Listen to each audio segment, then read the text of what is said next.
comercial e depois vou continuar, tomar uma água, esperar um pouco. Como você encara a responsabilidade de ser influenciadora cristã?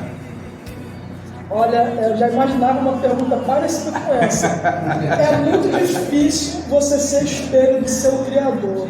Muito difícil.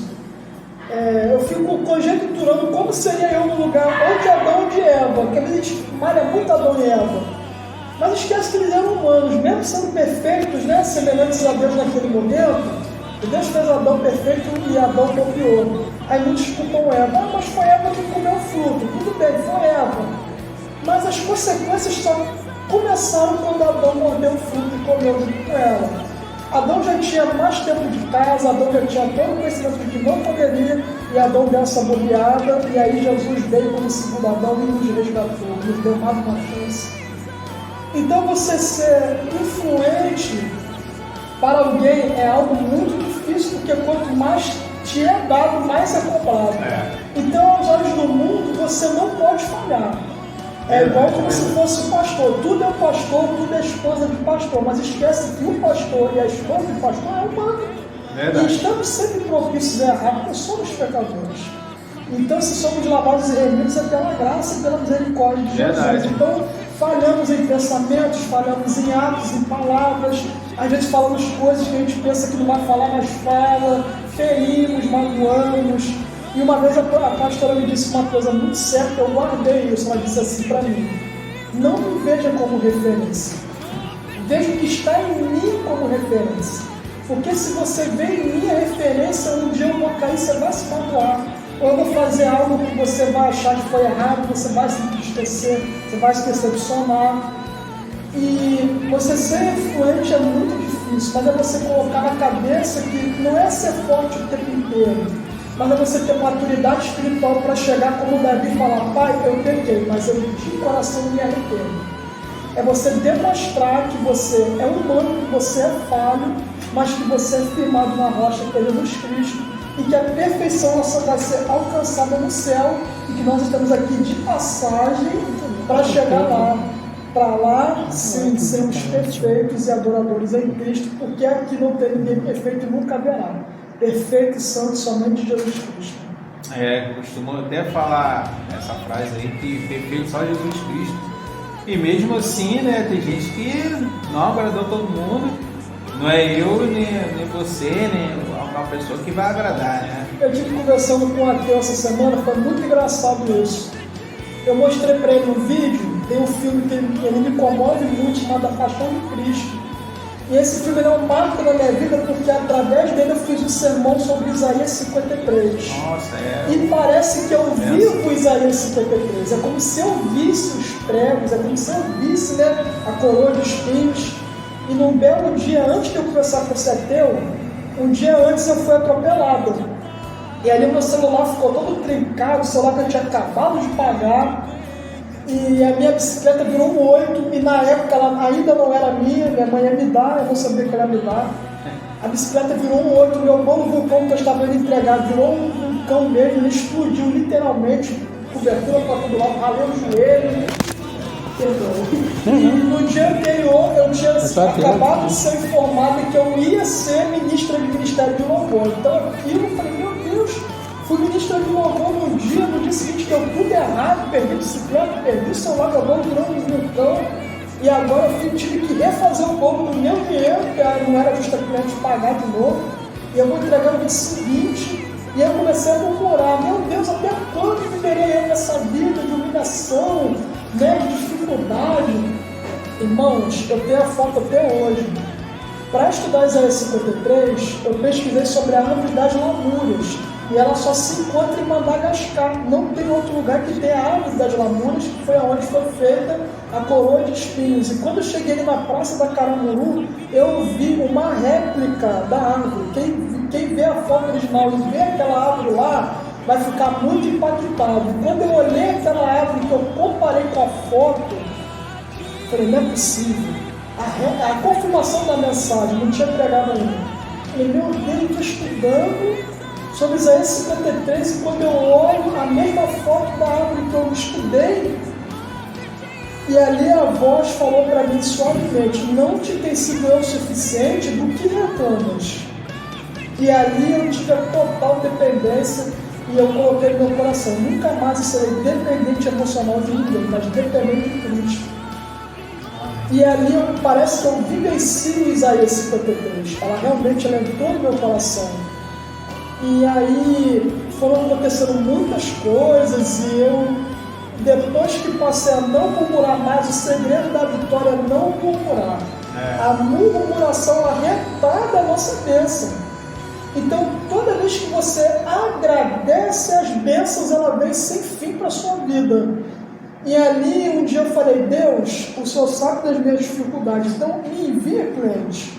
Eu estava comentando ontem com meu pai, meu pastor, eu falei assim: gente, eu só olhei para o céu e falei: pai, envia cliente. E eu morando aqui em Santa Maria, tem cliente meu de Vila dos Teles, Nova Iguaçu, Mesquita. Eu falei assim: gente de longe que poderia comprar em outro lugar, mas vem de volta que buscar uma honra para mim, atender, né? E Deus tem abençoado a minha vida de maneira extraordinária. Que pode não ter muito, mas para o glória do Senhor não falta. E eu quero deixar para todos os ouvintes a tradução original hebraica do Salmo 23, que é: o Senhor é meu pastor e não falta. Olha, porque na nossa Bíblia está: o Senhor é meu pastor e nada me faltará. Então as pessoas atribuem a bens materiais, mas não. No original do hebraico está: o Senhor é meu pastor e não falta. O que não pode faltar é Ele. É verdade. Porque aquilo que nós necessitamos, Ele nos dá. Porque Ele nunca vai dar aquilo além do que precisamos. E ali Ele nos dá o suficiente até mesmo para que nós não nos corrompamos lá na frente. Porque quando você fica deslumbrado com algo que não pertence ao seu mundo, você pode acabar se perdendo. Então, para que você não se corrompa, Deus só vai dar aquilo que de fato você precisa, nunca aquilo que você almeja, porque o que você almeja te corrompe. É verdade. A Adriele tocou num assunto muito interessante que eu costumo até falar também, né? Que a gente não deve jogar toda a responsabilidade para o pastor, né? Coitado do pastor, é pastor, né? E ele tem que segurar. Pastor é isso, pastor aquilo. Poxa, gente, eu sou obreiro também, sou dirigente e a gente tem as nossas responsabilidades. Vamos orar, nem tudo a gente precisa levar para o pastor. Vamos ajudar o pastor, vamos ajudar a pastora aí, em oração, principalmente em oração. Eu falo que a oração é alimento da nossa alma. A gente tem que orar todos os dias. Ajuda o seu pastor, a sua pastora, no ministério. Aí eu procuro sempre, eu falo até para o meu pastor, né? Para servir a Deus. Assim como Jesus esteve na terra para servir, eu também estou aqui para servir. Eu procuro servir da melhor forma possível, ajudar meu pastor, minha pastora, faço ofranda, faço da igreja, dos cultos. Eu procuro sempre fazer uma coisa melhor, ajude o seu pastor. E o conselho que eu dou para os ouvintes: ajudem os seus pastores, nem tudo tem que quebrar nas costas do pastor, não. Vai para o monte, ora para o pastor, né, pastor? Ora, o pastor, ajuda o pastor, porque nem tudo tem que ser, não tem necessidade de levar para o pastor. Até porque a liderança é um conjunto de membresia e obreiros. Isso aí. O pastor, a liderança, ele vai avante quando a equipe está junto unidade. É verdade. Eu gosto de ver a união dos irmãos. E a união é importante. E recapitulando o assunto que eu tinha entrado, quando eu conversei com o Mateu, né, que eu não entendi de falar, outro ponto, ele falou para mim assim: como é que pode vocês acreditarem em um Deus que veio de um lugar onde o próprio lugar rejeitou ele? E eu disse para ele: você disse que não acredita em Deus, certo? Certo. Aí eu disse para ele foi até rejeitado, realmente foi rejeitado. Os mesmos que aplaudiram ele naquele dia, lá em Jerusalém, provavelmente foram os mesmos que disseram: crucifica. Mas era necessário que ele mostrasse que ele não veio como o rei desse mundo para poder tomar o império e o poderio de Roma, mas que ele veio para salvar vidas com simplicidade, humildade, para nos resgatar do inferno. Estávamos todos condenados ao inferno. E Deus desceu lá, pegou a chave da morte e disse: eu te dou mais uma chance. E aí ele ficou parado me olhando e eu perguntei para ele novamente: em quem você não acredita? E ele disse: em Deus. Eu falei: então ele não existe, porque você não pode acreditar em algo que não existe. Olha, E aí eu fiz um verdade. trocadilho com ele. Eu falei assim: como você vai desacreditar em algo que você não acredita? Para não acreditar, não pode existir. Então, se você disse que não acredita em Deus, então Deus existe. É E verdade. ali eu mostrei para ele, voltando ao filme A Paixão de Cristo, um trecho onde o ator que fez Barrabás se converteu em cena através do olhar que ele deu para o personagem de Jesus. Eu fiquei muito impactado com isso. Quando eu vou estudar para pregar, eu estudo tudo mesmo relacionado à pregação. Bíblia, livro de estudo, Bíblia comum, Bíblia de tradução diferente, filmes que relatem. E a pregação do Sermão de Isaías 53 me veio com o filme Em Defesa de Cristo. Você que pode, assista, e A Paixão de Cristo também, se você tiver estômago, que é muito difícil dele não ser emocionado. Deus, cura minha vida, cura minha alma, quebra o vaso e refaz em mim o teu querer. Cura minha vida, cura minha alma.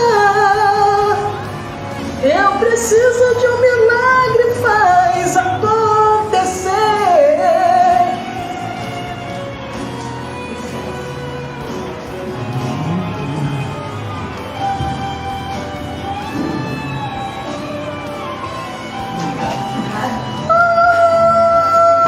Minha vida, quebra o vaso e refaz em mim o teu querer. Cura minha vida, cura minha alma.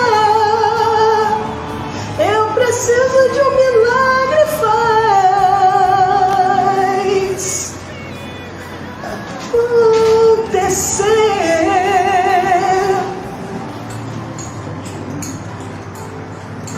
E você acabou de ouvir Adriele Simões.